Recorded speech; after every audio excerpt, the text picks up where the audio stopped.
এ কোরআন কিন্তু আমাদের প্রত্যেকের বাড়িতে দু একখানা করে কপি সবার বাড়িতে রয়েছে, ঠিক কিনা?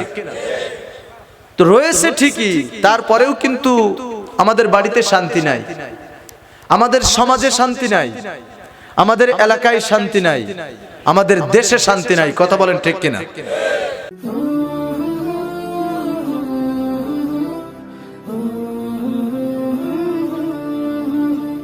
যখন কোরআন থেকে কথা বলবো তখন কিন্তু আপনার আমার বিপক্ষে যেতেই পারে, সুতরাং রাগ হওয়ার কোনো কারণ আছে নাকি? রাগ করলে বা আপনি যদি মনক্ষুণ্ণ হন তাইলে আপনি সরাসরি আল্লাহর উপরে মনক্ষুণ্ণ হচ্ছেন। তার কারণ এ কোরআন কার? আওয়াজ দিয়ে বলতে হবে কোরআন কার? তাইলে কোরআনের কথা শুনে যদি আপনার আমার মন খারাপ হয়ে যায়, আপনি আমি যদি মনে করেন যে হুজুর আমার বিপক্ষে কথা বলতেছে, হুজুর রাজনৈতিক কোনো কথাবার্তা বলতেছে, এটা কিন্তু আপনি মিথ্যা অপবাদ দিচ্ছেন। তার কারণ কোরআন এসেছে সকল মানুষগুলোকে কল্যাণের পথে নিয়ে আসার জন্য। কথা বলেন ঠিক কিনা? ঠিক আমরা পশু পাখির সাথে, গরু ছাগলের সাথে ঠিক যেভাবে ব্যবহারটা করি, যে সময় কোরআন ছিল না, সেই জাহিলিয়াতের যুগে, অন্ধকারের যুগে, ঠিক মানুষের সাথেও এরকম পশু পাখির মতো আচরণটা করা হতো। শুধু তাই নয়, যাদের কন্যা সন্তান ছিল, এই কন্যা সন্তান যার ঘরে জন্ম হতো, পরিচয় দেওয়ার লজ্জায় সমাজে মুখ দেখাতে পারবে না, নেতাগিরি থাকবে না, সমাজে পাওয়ার কমে যাবে, এই সমস্ত ভয়ে তাদের কন্যা সন্তানগুলোকে ওই জীবন্ত অবস্থায় মাটির নিচে দাফন করে দিত। নাউজুবিল্লাহ। সেগুলোও ছিল কিন্তু আপনার আমার মতো মানুষ। এই মানুষগুলোকে আল্লাহ রাব্বুল আলামিন মানুষ বানানোর জন্য, সোনার মানুষে পরিণত করার জন্য, কল্যাণের পথে নিয়ে আসার জন্য আল্লাহ রাব্বুল আলামিন সুদীর্ঘ 23টি বছর যাবত স্থান কাল পাত্র অনুযায়ী এই মানুষের কল্যাণের জন্য, মুক্তির জন্য এই কোরআনকে পৃথিবীর বুকে নাজিল করা শুরু করলেন। বলেন সুবহানাল্লাহ। এই কোরআন কিন্তু আমাদের মাঝে, আমাদের প্রত্যেকের বাড়িতে দু একখানা করে কপি সবার বাড়িতে রয়েছে, ঠিক কিনা? তো রয়েছে ঠিকই, তারপরেও কিন্তু আমাদের বাড়িতে শান্তি নাই, আমাদের সমাজে শান্তি নাই, আমাদের এলাকায় শান্তি নাই, আমাদের দেশে শান্তি নাই। কথা বলেন ঠিক কিনা? তার কারণ কি? এই কোরআনটাকে আমরা ব্যবহার করতে পারলাম না, কোরআনের সাথে আমরা সম্মান দেখাতে পারলাম না। এই কোরআন আমাদের বাড়িতে রয়েছে ঠিকই, কিন্তু এই কোরআনকে আমরা রেখে দিয়েছি ওপরে একটা তাকের উপরে। কথা বলেন ঠিক কিনা? এই কোরআন আমরা পড়ি না, আর যদিও পড়ি তো ওই যে এক অক্ষরে 10 নেকি, এই ধান্দায় পড়ি। তো একটিবার আমাদের এই বিবেকটাকে কাজে লাগাতে হবে, যে বিবেক আল্লাহ তাআলা আমাদেরকে দিয়েছেন বিবেচনা করার জন্য, ভালো মন্দ বুঝে শুনে চলার জন্য, জাস্টিফাই করার জন্য। কথা বলেন ঠিক কিনা? সেই বিবেকটাকে আমরা আসলে কবর দিয়ে ফেলেছি, ঘুমিয়ে রেখেছি। আর এই ঘুমিয়ে রাখার কারণে আমরা বিবেকটাকে কাজে লাগাতে পারি না। আল্লাহ তাআলা এই বিবেকের জন্যই বলেছেন কোরআনের ভিতরে, আফালা তাকিলুন ইন কুনতুম তাকিলুন, তোমরা কি তোমাদের বিবেকটাকে কাজে লাগাও নাই? তখন আমরা উত্তর দিতে পারবো ভাই? জবাব দিতে পারবো? পারবো না। আপনি একবার খেয়াল করে দেখুন তো, আমরা যারা যদিও কোরআন পড়ি, তো ওই যে বড় বড় হুজুররা সবক দিয়েছে যে এক অক্ষর পড়লে 10 নেকি, আপনার বিবেক দিয়ে একটু চিন্তা করে দেখুন, যদি আপনার আকীদা পরিশুদ্ধ না থাকে, আপনার ঈমানের ভিতরে যদি ত্রুটিপূর্ণ ঈমান থাকে, ত্রুটিযুক্ত ঈমান থাকে, আপনি বস্তা বস্তা নেকি অর্জন করলেন, এই নেকি দিয়ে কি আপনার কোনো উপকার হবে? উপকার হবে? একটা বালতি তলায় ছিদ্র, উপর দিকে যতই পানি দেন ওই বালতি কি ভরবে? ওই বালতি কি ভরবে? আমার ভাইয়েরা খেয়াল করুন, এজন্য আমাদের প্রথমেই 1 নম্বরের শর্ত হলো আমাদের ঈমানকে পরিশুদ্ধ করতে হবে। আর এই ঈমানকে পরিশুদ্ধ করতে হলে এই কোরআনকে অর্থ সহ পড়তে হবে। আপনার আমার ভাষা হলো মাতৃভাষা বাংলা, আর কোরআনের ভাষা কি? সবাই বলুন। যারা বলতেছেন না তাদের কাছে মনে হচ্ছে মনে হয় এটা ইংলিশে লেখা। কোরআনের ভাষা কি? এখন আপনি আমি তো বাংলা ভাষী, আরবি পড়লে বুঝতে পারবো আমরা। সুতরাং আমাদের মাতৃভাষায় কোরআন পড়তে হবে। রাজি আছেন তো ইনশাআল্লাহ? এই কোরআন তাকের উপরে রাখার জন্য আসে নাই, ওই শুধু বস্তা বস্তা নেকি দেওয়ার জন্য আসে নাই। এ কোরআন তাবিজের আকারে গলায় ঝুলানোর জন্য এ কোরআন নাজিল করা হয় নাই। এ কোরআন এসেছে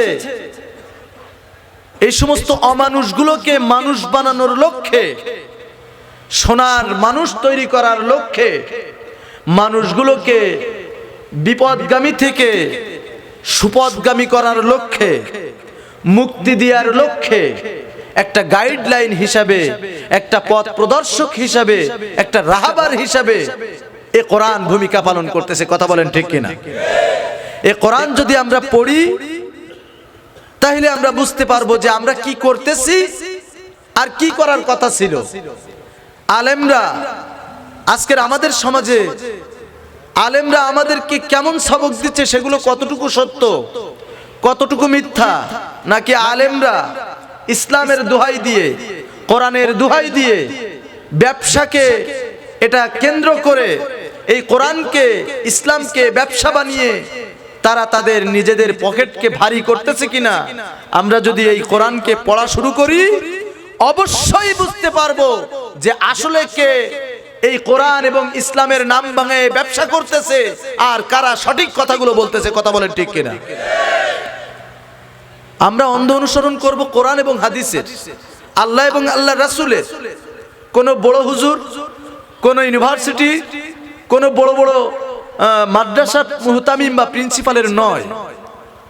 হুজুরের চেহারা সুন্দর, এজন্য হুজুর যেটা বলবে ওইটাই সঠিক হবে এমন কথা নয়।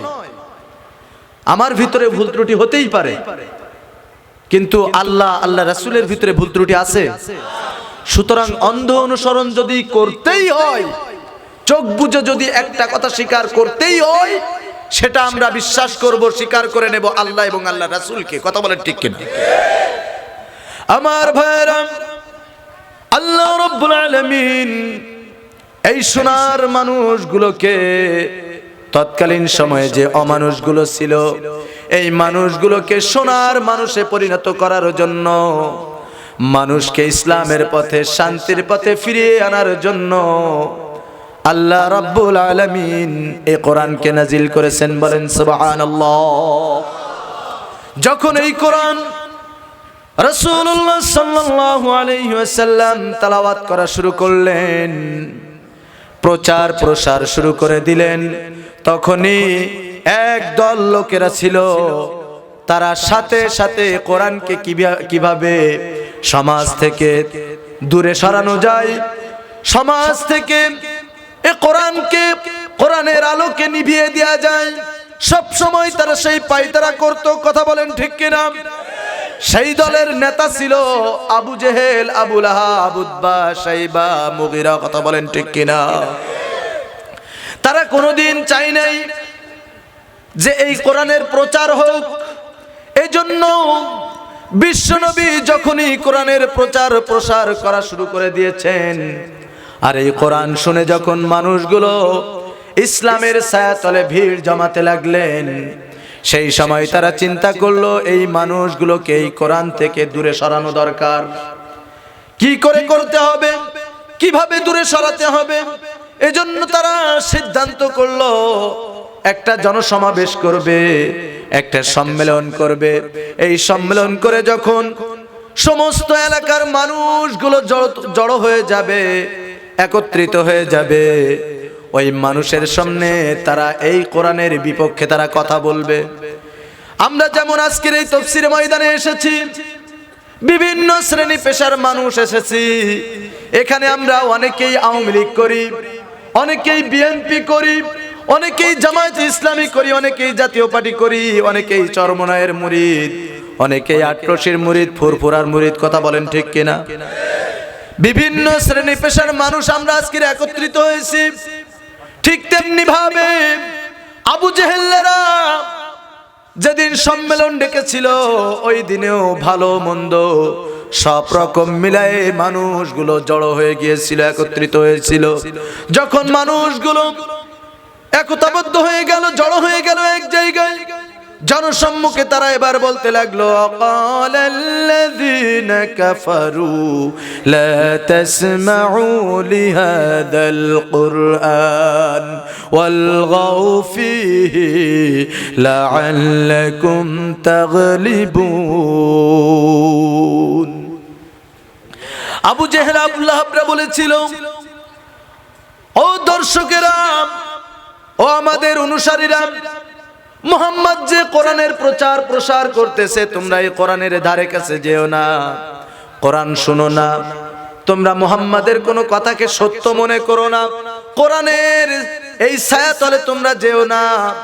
যখন এমন কথা উপস্থাপন করতে লাগলেন, ঠিক তেমনি সময়ে কিছু মানুষ দাঁড়িয়ে গেল, আর তারা বলেছিল, ও নেতা, কেন শুনবো না? মুহাম্মদ তো খারাপ কোনো কিছু বলে না, মুহাম্মদ তো ভালো কথাই বলতেছে, আমরা কেন শুনবো না? তখন আবু জেহেলরা বলেছিল, কেন শুনবা না? শুনতে চাও? যদি আমরা এই কোরআন শুনি, যদি এই কোরআনের কাছে আমরা যাই, আজকের আমরা যে এই বড় বড় চেয়ারে বসে রয়েছি, আমাদের হাতে নেতৃত্ব রয়েছে, আমাদের হাতে ক্ষমতা রয়েছে, আজকের যদি আমরা এই কোরআনের সুর শুনে কোরআনের ছায়াতলে যাই, আমাদের এই চেয়ার থাকবে না, আমাদের এই ক্ষমতা থাকবে না, আমাদের এই নেতৃত্ব থাকবে না, এই সমাজে আমাদের কোনো দাম থাকবে না, সব ওই মুহাম্মদ দখল করে নেবে। ও আমার ভাইরা, তাদের কিন্তু এই ভয়টাই কাজ করেছিল ভিতরে। সেই সূত্র ধরে আজ অবধি যারা ক্ষমতাকে ধরে রাখার জন্য, চেয়ারটাকে ধরে রাখার জন্য, নেতৃত্বকে ধরে রাখার জন্য আজও পর্যন্ত যারা কোরআন শোনার জন্য বাধার সৃষ্টি করে, কোরআনের তাফসীরে 144 জারি করে, কোরআনের মাহফিলকে বন্ধ করার ষড়যন্ত্র করে, এরা যতই মুসলমান দাবি করুক না কেন, এরা সবগুলো আবু জেহেল আবু লাহাবের উত্তরসূরি। কথা বলেন ঠিক কিনা? এরা সবগুলো মুনাফিক। কথা বলেন ঠিক কিনা? আমরা কি সেই মুনাফিকের পক্ষে নাকি কোরআনের পক্ষে? কারা কারা কোরআনের পক্ষে? লিল্লাহি তাকবীর।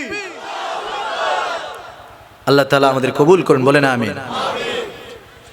কিছু মানুষ এই কথা শুনে, আবু জেহেল আবু লাহাবের কথা শুনে বসে গেল, আর কিছু মানুষ ওই কথাকে সহ্য করতে পারলো না। তাদের কাছে ওই আবু জেহেলের কথার থেকে ও কোরআনের বাণীগুলো আরো সম্মান পেয়ে গেল। বলেন সুবহানাল্লাহ। সেই সময়ে তারা চিন্তা করলো, এইভাবে প্রচার প্রসার করতে দেয়া যাবে না। ঠিক সেই সূত্র ধরে আমাদের সমাজেও এক ধরনের মানুষ, এক দলের মানুষ রয়েছে, তারা এই কোরআন সহ্য করতে পারে না। কোরআনের কথা যেখানেই হয়, শুনলেই তাদের গায়ে জ্বালা উঠে যায়। কথা বলেন ঠিক কিনা? আমার ভাইয়েরা, এখানে আমরা যে যে দলের ভিতরে থাকি না কেন, ওটা আমাদের ব্যক্তিগত ব্যাপার, কিন্তু দল মত নির্বিশেষে রাজনীতির উদ্দেশ্য হলো এ কোরআন। কথা বলেন ঠিক কিনা? সুতরাং এই কোরআনের কথা মিথ্যা হতে পারে? এই কোরআনের বিরুদ্ধে যারাই অবস্থান নেবে না কেন, এই কোরআনের বিপক্ষে যারাই কথা বলবে না কেন, আমরা কে আওয়ামী লীগ, কে বিএনপি, কে জামায়াত ইসলামী এগুলো বুঝি না। দল মত নির্বিশেষে যারা ইসলামের বিরোধিতা করবে, যারা তাফসীরের বিরোধিতা করবে, যারা কোরআনের বিরুদ্ধে অবস্থান নেবে, তাদেরকে অবশ্যই ঐক্যবদ্ধ হয়ে জুতা পিটাইতে পিটাইতে এদেশ থেকে তাদেরকে বিদায় করে দেব। কথা বলেন ঠিক কিনা?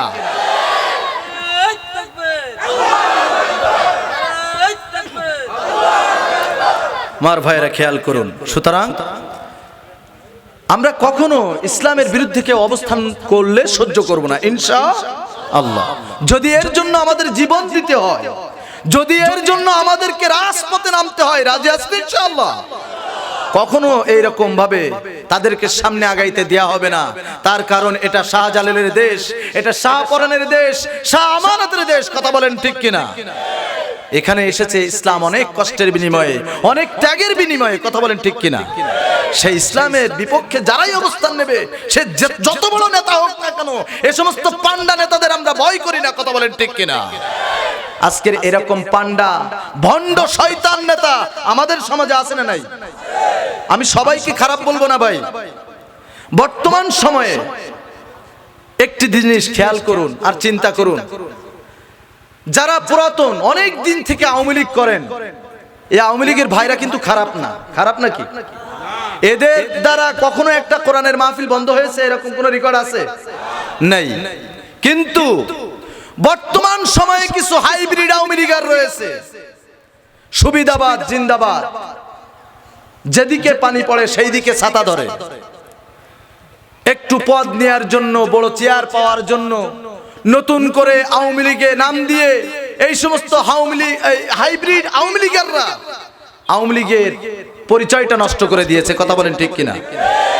প্রবীণ যারা আওয়ামী লীগ করতো, এদের ওপরে তারা ক্ষমতাকে খাটায় জোর করে তারা একটু দেখাতে যাচ্ছে যে দেখো আমরা কি হয়ে পড়েছি। আমার ভাইয়েরা, সবাই কিন্তু খারাপ না, কিন্তু কিছু কিছু চেলাবেলা রয়েছে, এরা অন্ধভক্ত হয়ে আল্লাহই ভালো জানে কি সুযোগ পেয়েছে আমরি, যে ক্ষমতা দেখাতে যে ইসলামের বিপক্ষে পর্যন্ত অবস্থান নিচ্ছে এই সমস্ত পান্ডা নেতাগুলো। কথা বলেন ঠিক কিনা? এরা যত বড় পান্ডা নেতা হোক না কেন, যত বড় এলাকার নেতা হোক না কেন, দাঁত ভেঙে ফেলবো। কথা বলেন ঠিক কিনা? আমার ভাইয়েরা, তার কারণ আমরা কোরআনকে জীবন দিয়ে ভালোবাসি। সেই কোরআন থেকে আমি আলোচনা করতে যাচ্ছি, যে কোরআন এসেছে আমাদের মানবতার মুক্তির জন্য। সে কোরআনের কথা আমরা শুনতে রাজি আছি ইনশাআল্লাহ। এই কোরআন শোনার জন্য কিন্তু আদব রয়েছে, এই আদবের দিকে লক্ষ্য করে আমাদেরকে এই কোরআন শুনতে হবে। وَإِذَا قُرِئَ الْقُرْآنُ فَاسْتَمِعُوا لَهُ وَأَنصِتُوا لَعَلَّكُمْ تُرْحَمُونَ। জোরে বলুন আল্লাহু আকবার।